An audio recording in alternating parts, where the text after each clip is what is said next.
तो और भाई लोग कैसे हो आप सब लोग मेरे यार। तो जैसा कि पिछले एपिसोड में हम सभी लोगों ने देखा कि युनसुंग ने उस ड्रैगन को मार दिया था, लेकिन तभी वहाँ पर ली हुई मीन भी आ गया था और वो आकर मिस बियोन को बेहोश कर दिया था। तो अब हमें इस एपिसोड की शुरुआत में दिखाया जाता है युनसुंग मिस बियोन की तरफ देखते हुए अपने मन में सोचते हुए बोलता है, ली हुई मीन उसने मिस बियोन को मारकर बेहोश कर दिया और यहाँ पर हायुकी ली हुई मीन को प्रोटेक्ट कर रहा है। अगर मैं उन दोनों के बीच में से कोई रास्ता ढूंढ पाता हूँ तो फिर मैं मिस बियोन को बचा सकता हूँ। युनसुंग ये सोच ही रहा था कि तभी पीछे से एक और कोई चिल्लाकर गाली देते हुए बोलता है, ली हुई मीन तुम कमीने। युनसुंग उस आवाज को सुनकर बहुत ही ज्यादा हैरान होते हुए बोलता है, ये आवाज तो। ली हुई मीन भी पीछे की तरफ घूमकर देखता है और हमें दिखाया जाता है कि वो और कोई नहीं क्योंग चोंग होता है, जो कि उस ड्रैगन के अटैक से बच चुका है, लेकिन उसका चेहरा पूरी तरीके से जल चुका है। वो ली हुई मीन के ऊपर बहुत ही ज्यादा गुस्सा करते हुए बोलता है, तुम मुझे इस्तेमाल करने की हिम्मत करते हो। ली हुई मीन बोलता है, मैंने तुम्हारा इस्तेमाल नहीं किया,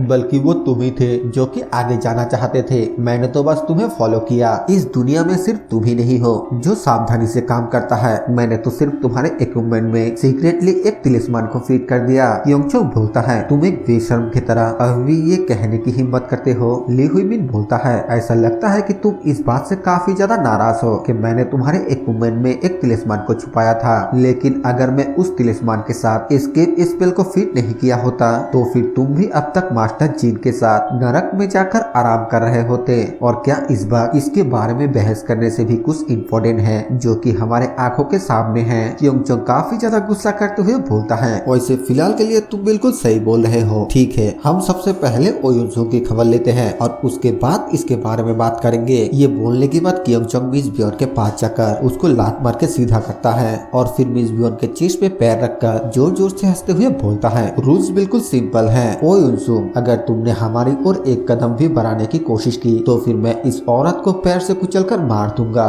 मिस बियोन के ऊपर पैर रखने की वजह से युनसुंग योंगचोंग के ऊपर काफी ज्यादा गुस्सा होता है और दूसरी तरफ ली हुई मीन युनसुंग को बोलता है, मिस्टर युनसुंग तुम्हारे लिए बेहतर यही होगा कि तुम यहाँ पर गिव अप कर दो। तुम ये अच्छी तरीके से जानते हो कि तुम अपने फुटवर्क स्किल के साथ भी हमारे इतना ज्यादा नजदीक नहीं पहुँच पाओगे। और जैसा कि तुमने अभी अभी ये एक्सपीरियंस किया है, डीमन आर्चर योंगचोंग के आंखें बहुत ही शार्प है। अगर तुमने थोड़ा सा भी अपने जगह से हिलने की कोशिश की तो फिर वो इस औरत को अपने पैरों से कुचल देगा। चाहे तुम अपने हार्मोनिक आर्ट का इस्तेमाल करो और अपने क्लोन को क्रिएट करो या फिर उसको डिस्ट्रैक्ट करने की कोशिश करो, तुम योंगचोंग के नजरों से बिल्कुल भी नहीं बच पाओगे। अगर तुमने किसी भी फनी मूवमेंट को करने की कोशिश की तो फिर बदकिस्मती से मिस यांग बियोन के लाइफ को क्रश कर दिया जाएगा। हम जो तुम्हें कहने की कोशिश कर रहे हैं वो बिल्कुल सिंपल है। वो सूट जो तुमने पहना हुआ है वो अचानक बहुत ही ज्यादा अच्छा हो गया और ड्रैगन की दूसरी आग, तुम शायद से उस आग को अपने साथ लेकर आए हो। हालांकि मुझे ये नहीं पता है कि आखिरकार तुमने ऐसा कैसे किया, लेकिन अगर तुम उन दोनों चीजों को हमारे पास दे देते हो तो फिर मैं प्रॉमिस करता हूँ कि मिस बियोन हमारे दुनिया में सही सलामत पहुँच जाएगी। लेकिन मैं ये प्रॉमिस नहीं कर सकता हूँ कि तुम सही सलामत पहुँच पाओगे या फिर नहीं। युनसुंग गुस्से से बोलता है, आखिरकार तुम ये किस तरह के बकवास कर रहे हो। ली हुई मीन बोलता है, वेल अभी के लिए तुम जिस सिचुएशन में हो उसे देखते हुए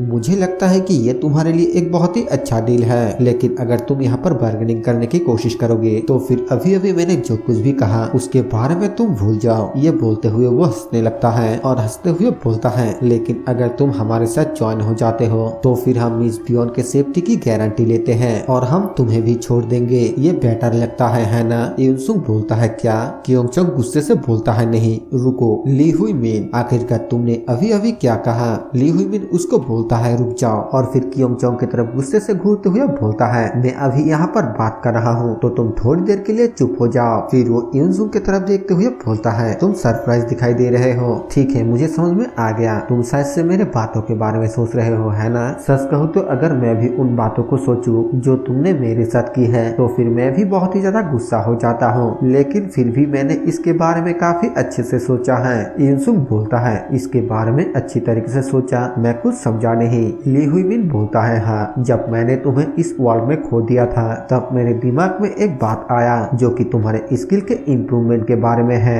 मुझे लगता है कि तुम अपने स्किल में बहुत ही तेजी से इम्प्रूवमेंट कर रहे हो। तुमसे छुटकारा पाने की मेरे सभी प्लान फेल होने का कारण तुम्हारे बढ़ते हुए स्किल है, जो कि हमेशा मेरे सोच से एक कदम आगे होता है। आखिरकार इस तरह के ग्रोथ के स्पीड कैसे हो सकता है। मुझे इस बात से काफी ज्यादा हैरान हुआ और जब मैंने ध्यान दिया तब मुझे पता चला है कि तुम्हारे पास कुछ स्पेशल है, कुछ ऐसा जिसे किवाई स्पेल या थॉट के साथ समझाया नहीं जा सकता है। यूसुंग अपने मन में सोचते हुए बोलता है, क्या ऐसा हो सकता है कि वो मेरे ऑटो मोड के बारे में बात कर रहा हो? ली हुई मिन आगे बोलता है, तुम्हारा सीक्रेट मैं उसके बारे में सीखना चाहता हूँ। मुझे लगता है कि ये उसके बारे में है जिसके लिए मैंने अपने पूरे लाइफ तक पीछा करता आया हूँ। यूसुंग बोलता है, पूरे लाइफ तक पीछा करते आए हो? ली हुई मिन बोलता है, हाँ, इस दुनिया के बारे में जो कि डंजन के अंदर है। इस तरह की एक मिस्टीरियस दुनिया कैसे एग्जिस्टेंस में रह सकता है? भले ही मैं ऐसा ना देखूं, लेकिन मैं एक स्कॉलर हूँ। उस सीक्रेट को जानने के लिए मैंने हर तरह के एक्सपेरिमेंट किया है और उसने मुझे इस सोच के ओर ले गया जो कि हो सकता है वो रास्ता जो मुझे उस सवाल के जवाब तक ले जाएगा वो मेरे ओपोनेंट के द्वारा इंतजाम किया जा रहा है, जिसे मैं बहुत ही ज्यादा डिसरिस्पेक्ट करता हूँ। क्या तुम इसके बारे में जानने के लिए क्यूरियस नहीं हो? इस दुनिया के सच्चाई और वो सीक्रेट टैलेंट जो तुम्हारे अंदर है। यूसुंग बहुत ही सीरियस लुक देते हुए बोलता है, डंजन के अंदर के दुनिया के सच्चाई और सीक्रेट। और फिर वो अपने ऑटो मोड को देखते हुए बोलता है, आप मुझे ऐसा लग रहा है कि मैं इस आदमी के बारे में कुछ भी नहीं जानता हूँ। ली हुई मिन आगे बोलता है, मैं उस मिस्ट्री के बारे में अभी तक रिसर्च कर रहा हूँ। मैंने अब तक वो सब कुछ किया जो कुछ भी मैं कर सकता था। मैंने एंशिएंट टाइम के मार्शल आर्ट को सीखा, कियोंग चोंग को इलाइट 10 में से रैंक 6 की पोजीशन दिया,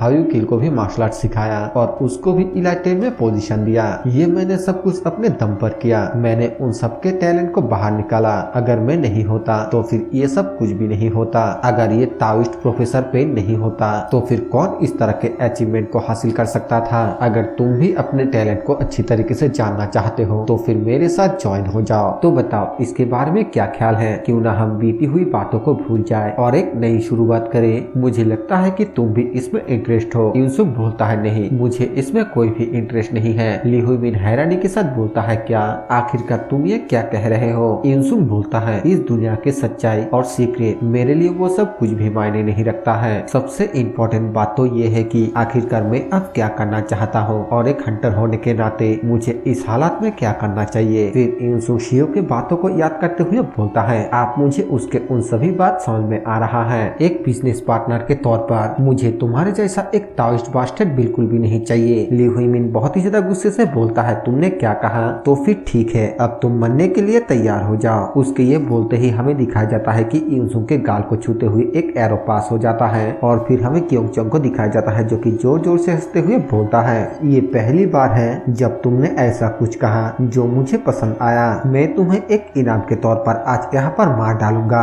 ये बोलने के बाद वो यूसुंग की तरफ एक बार में ही 3-3 एरो को शूट कर देता है जिससे कि यूसुंग भागते हुए डॉस कर लेता है। ली हुई मिन अपने मन में बोलता है, बेवकूफ, मैं उसको जीने देना चाहता था लेकिन वो मरना चुना। ओ यूसुंग, तुम्हारे कोर एनर्जी अब तक पूरी तरीके से एग्जॉस्ट हो चुका होगा और अगर तुम इसी तरह भागते रहे तो फिर तुम्हारे स्टेमिना भी खत्म हो जाएगा। दूसरी तरफ कियोंग चोंग हंसते हुए बोलता है, तुम तो डांस करने में काफी ज्यादा अच्छे हो। उस थके हुए बॉडी के साथ तुम मेरे एरो को कब तक डॉस कर सकते हो? 3 मिनट या फिर 5 मिनट? यूसुंग अपने मन में बोलता है, मैं अपने स्पाइडर वॉक का इस्तेमाल करके कियोंग चोंग के आंखों से बिल्कुल भी नहीं बच सकता। फिर वो हल्का सा मुस्कुराता है और मुस्कुराते हुए बोलता है, लेकिन अगर मैंने फ्लेम किवाई का इस्तेमाल किया जो कि मैंने उस ड्रैगन से मेरे इस आर्मर में एब्जॉर्ब किया तो फिर मैं उस फुटवर्क टेक्निक का इस्तेमाल कर सकता हूँ जिसे इस दुनिया के सबसे तेज फुटवर्क टेक्निक कहा जाता है। मैं फ्लेम किवाई का इस्तेमाल करते हुए रेड ड्रैगन क्लैन के footwork technique dragon chasing technique को इस्तेमाल करूंगा। ये बोलने के बाद यूसुंग वैसा ही करने लगता है और कियोंग चोंग यूसुंग को बहुत ही ज्यादा हैरानी के साथ देखने लगता है। हमें दिखाया जाता है कि यूसुंग कियोंग चोंग के बिल्कुल सामने पहुंच जाता है और कियोंग चोंग अपने मन में सोचते हुए बोलता है, यूसुंग तो 1 सेकंड में ही अपनी जगह से गायब हो गया। हमें दिखाया जाता है कि यूसुंग सीधा आकर कियोंग चोंग के मुंह पर एक जोरदार मुक्का मारता है जिसकी वजह से वो उड़ता हुआ पीछे को जाकर गिरता है और उसके मुंह से भी खून निकलने लगता है। और इसी सीन के साथ ये एपिसोड यहीं पे खत्म हो जाता है। वीडियो पसंद है तो वीडियो को लाइक कर देना, चैनल पर नया तो सब्सक्राइब कर देना। मैं मिलूंगा अब सबसे एक और न्यू वीडियो के साथ, तब तक के लिए बाय बाय।